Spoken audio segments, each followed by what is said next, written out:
चीन में बढ़ रही निमोनिया जैसी बीमारी के चलते भारत में भी अलर्ट घोषित किया गया है। गुजरात के अहमदाबाद के सिविल हॉस्पिटल को भी इस बीमारी के लिए तैयार किया जा रहा है।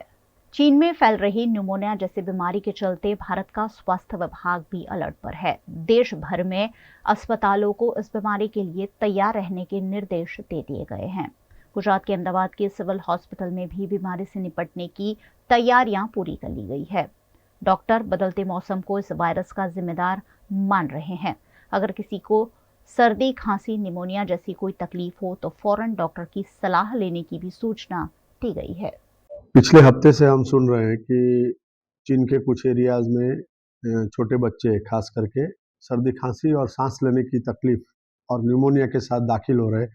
और ऐसा भी कहा जा रहा है कि वहाँ हॉस्पिटल में बेड की कमी हो रही है। अभी रही बात हमारी, तो हमारे पास तो ऐसा कोई दर्दी अभी तो है नहीं। और केंद्र सरकार ने भी उसको सीरियसली लेते हुए एक एडवाइजरी जाहिर की है। और उसी हिसाब से स्टेट गवर्नमेंट ने भी सबको, सारी हॉस्पिटल को अपने लेवल पे प्रिपेयर्डनेस चेक करने की एडवाइजरी दी है। सिविल हॉस्पिटल की बात करूं तो सरकार की तरफ से हमको रेगुलर बेस पे जैसे पीएसए प्लांट का मॉक ड्रिल करने के लिए कहा जा रहा है। हमने पिछले 2 दिन पहले ही वो किया है। सिविल की बात करूंगा तो कोविड के सामने आपने देखा है कि जिस हिसाब से लोगों ने और सरकार ने लड़त दी है, उसको मात दी है एक्चुअली। तो उसको देखते हुए मैं कहूँगा कि घबराने वाली बात मुझे नहीं लग रही है। अभी हमारे यहाँ एक भी पेशेंट नहीं है।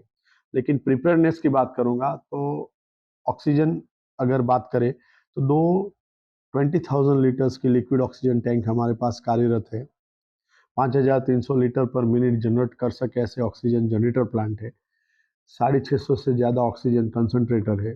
जितनी दवाइयों की ज़रूरत पड़े वो सारी दवाइयाँ यहाँ पर हॉस्पिटल में उपलब्ध है। वार्ड है, 1200 बेड के सारे बेड ऑक्सीजन लाइन के साथ जुड़े हुए हैं। और हेल्थ केयर वर्कर्स सारे ट्रेंड है। तो मेरे हिसाब से अगर ऐसा कोई भी दर्दी आता है तो उसको हम आराम से ट्रीट कर पाएंगे। कोई घबराने वाली बात नहीं है। सिर्फ सारे पेरेंट्स से इतना कहूँगा कि अगर बच्चे को फीवर है, बुखार मतलब सर्दी खांसी है और वो कवर नहीं हो रहा है तो अपने हिसाब से दवाई न कीजिए, डॉक्टर का कंसल्ट कीजिए। इन्वेस्टिगेशन करके अर्ली फेज में दवाई चालू कर देंगे तो मेरे हिसाब से उसको दाखिल करने की या भर्ती करने की जरूरत नहीं रहेगी। इस परिस्थिति में घबराना नहीं है, पैनिक नहीं होना है, बस सतर्कता रखनी है, ध्यान रखना है, जिसकी वजह से हम उसको आने नहीं दे और आने दे तो फैलने से रोक सके।